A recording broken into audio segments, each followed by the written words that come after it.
Hello everyone, this is our part 6 of chapter Minerals and Energy Resources. And student, today our topic is Power Resources. Okay, so today हम क्या करेंगे? हम power resources को अच्छे से understand करेंगे कि जो पावर रिसोर्सेज हैं वो क्या होते हैं. Till now we covered about minerals, what is mineral and types of minerals, distribution of minerals, uses of minerals and conservation of minerals. So power resources क्या होते हैं स्टूडेंट? हम अगर अपनी डेली लाइफ से एग्जांपल लें तो whenever you are going to school, okay, जब आप स्कूल जाते हैं तो आप सबसे पहले क्या होता है? सबसे पहले आपकी जो मदर होती है वो आपको उठाती है. ओके, वो आपके लिए गीज़र में जो वाटर, क्या विंटर सीजन चल रहा है तो गीज़र ऑन करते हैं, आपका वाटर जो है वो हीटअप हो जाता है, गर्म हो जाता है, आप नहाने के लिए जाते हो. इन द मीन वाइल आपकी जो मदर है आपकी स्कूल यूनिफॉर्म को प्रेस करती है. ओके, उसके बाद किचन में जाके वो आपके लिए ऑरेंज जूस या कोई भी जूस जो है वो ब्लेंडर की हेल्प से, ठीक है, वो आपके लिए प्रिपेयर करते हैं. उसके बाद जब आपका जो आप नहा लेते हो तो फिर आपको ब्रेकफास्ट के लिए कॉल करते हैं, राइट?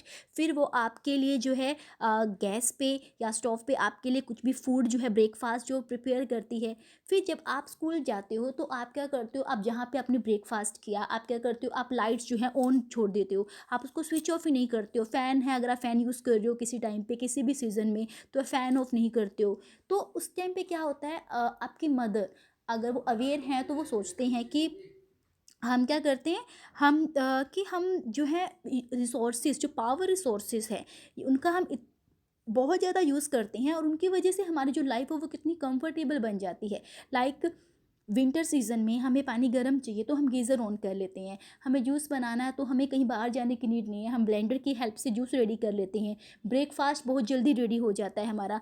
तो आपको गर्मी लग रही है, फ़ैन ऑन कर सकते हो. आपको सर्दी लग रही है, आप जो है ब्लोअर है उसका यूज़ कर सकते हो. तो लाइफ कितनी कंफर्टेबल होती है सिटी में. बट ये सारी कंफर्टनेस कैसे है? Because we use power resources.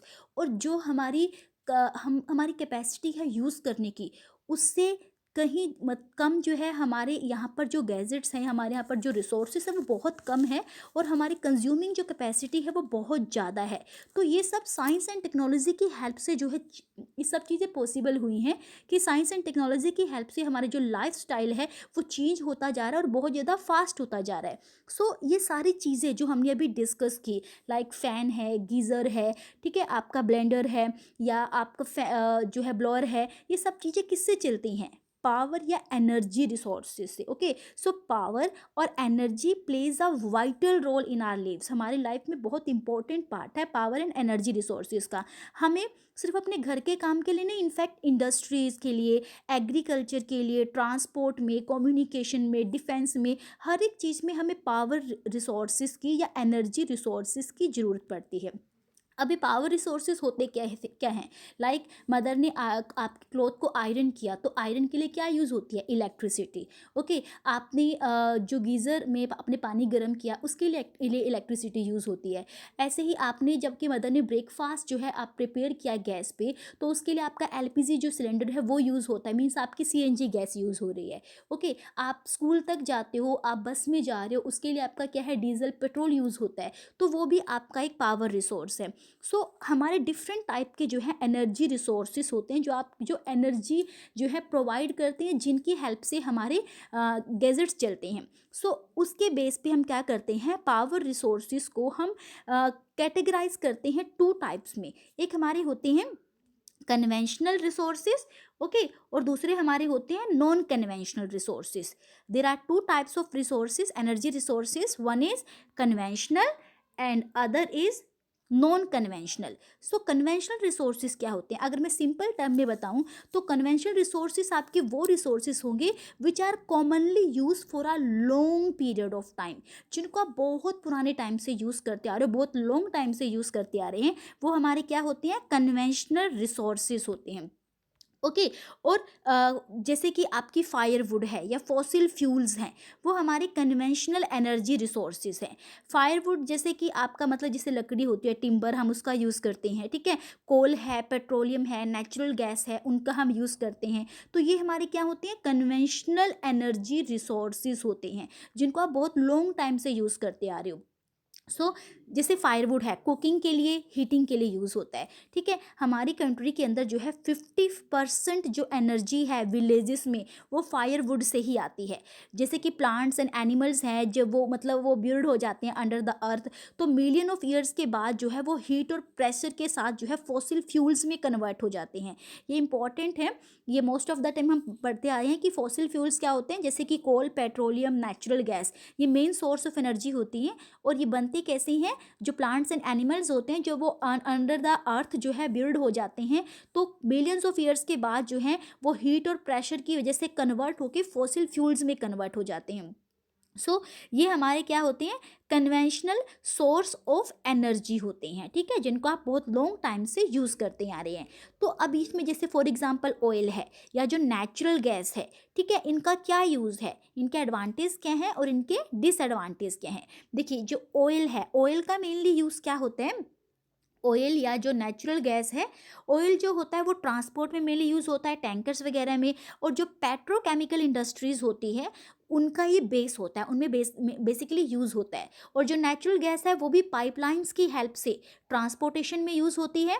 और ये ऑयल या कोल से बहुत ज़्यादा क्लीन होती है। क्यों होती है क्लीन, क्योंकि ऑयल अगर आप कोल का यूज़ करते हो या ऑयल का यूज़ करते हो तो उससे आपका स्मोक निकलता है, ठीक है, धुआं निकलता है, पोल्यूशन होता है। बट नेचुरल गैस जो होती है पोल्यूशन फ्री होती है, तो इससे कोई पोल्यूशन नहीं होता। और ऑयल की कंपेयर में काफ़ी ज़्यादा चीपर होती है नेचुरल गैस। सेकेंडली, जो नेचुरल गैस होती है, इसका क्या होता है, नेचुरल गैस को आप ईजिली जो है ट्रांसपोर्ट कर सकते हैं, कहीं पे भी पाइपलाइंस की हेल्प से करनी होती है, कोई डिले नहीं होता है इसके अंदर, क्योंकि आपको पाइपलाइंस की हेल्प से आगे पास ऑन करना होता है, तो कोई डिले भी नहीं होता। तो ये इसके एडवांटेजेस हैं।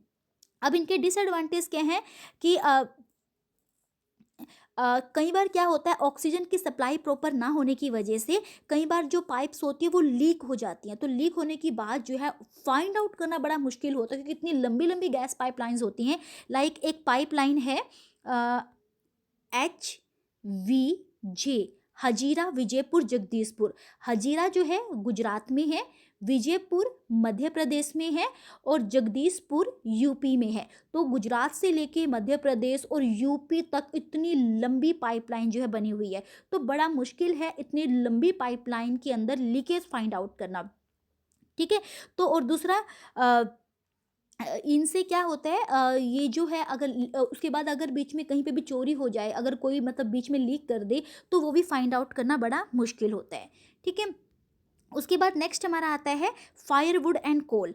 फायरवुड के एडवांटेज क्या है कि इसको आप बहुत इजीली, आपको कहीं पे भी जो है टिम्बर्स, लकड़ियाँ मिल जाती हैं, आप इजीली उनका यूज़ कर सकते हो। ये एक लार्ज नंबर ऑफ पीपल को जो है एनर्जी प्रोवाइड करती है, ठीक है। जो लकड़ियाँ होती हैं मेनली विलेजेस के अंदर क्या है, ये बहुत ज़्यादा हेल्पफुल होती हैं। अब इसका डिसएडवांटेज क्या है कि इसकी कलेक्शन में देखो, क्योंकि ये नहीं कि आपको जो ट्री हैं वो अपने आप बोल दें कि आइए और हमारी टिम्बर लेके जाइए। कलेक्शन में बहुत टाइम लगता है, आपको कलेक्ट करनी पड़ती हैं टिम्बर्स को, तो उसमें टाइम कंज्यूम हो जाता है।